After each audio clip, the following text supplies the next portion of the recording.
अस्सलामु अलैकुम नाजरीन, साहिबान न्यूज़ के साथ मैं हूं नाइला भट्टी। सबसे पहले शामिल करते हैं आज की अहम खबर। डिप्टी कमिश्नर शहबाज कर अली ने पैरा फोर्स की कमान संभाली। फोर्स ने डिस्ट्रिक्ट कमांडर को सलामी पेश की। डिप्टी कमिश्नर सियालकोट शहबाज कर अली ने कहा है कि पैरा फोर्स अवामी खिदमत कानून पर अमल दरामद और शफाफ गवर्नेंस के फ़रोग में संगमील साबित होगी। उन्होंने ये बात पैरा फोर्स की डिस्ट्रिक्ट कमांड संभालने के बाद मुनक़िदा तकरीब से ख़िताब करते हुए कही। डिप्टी कमिश्नर ने कहा कि पैरा फोर्स मेरिट पर काम करेगी और बिलखसूस तजावज़ात के खात्मा के लिए बिला इम्तियाज़ कार्रवाई को यकीनी बनाएगी। उन्होंने हिदायत की कि जहाँ भी तजावज़ात मौजूद हैं वहाँ पहले एलामी और नोटिस के ज़रिए शहरियों को खुद तजावज़ात ख़त्म करने का मौका दिया जाए और अगर इस पर अमल दरामद ना हो तो कानून के मुताबिक कार्रवाई अमल में लाई जाए। इस मौका पर डिप्टी कमिश्नर शहबाज कर अली ने पैरा फोर्स की शानदार परेड का मुआयना किया। Additional deputy commissioner general Syed Ayub Bukhari और SDO अफसल सुखेरा ने बावकार अंदाज में कमांडिंग स्टिक डिप्टी कमिश्नर को पेश की।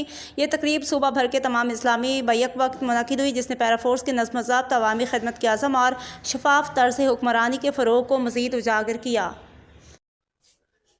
अब तक के लिए इतना ही। मज़ीद खबरों और अपडेट से बाखबर रहने के लिए देखते रहें साहिबान न्यूज़।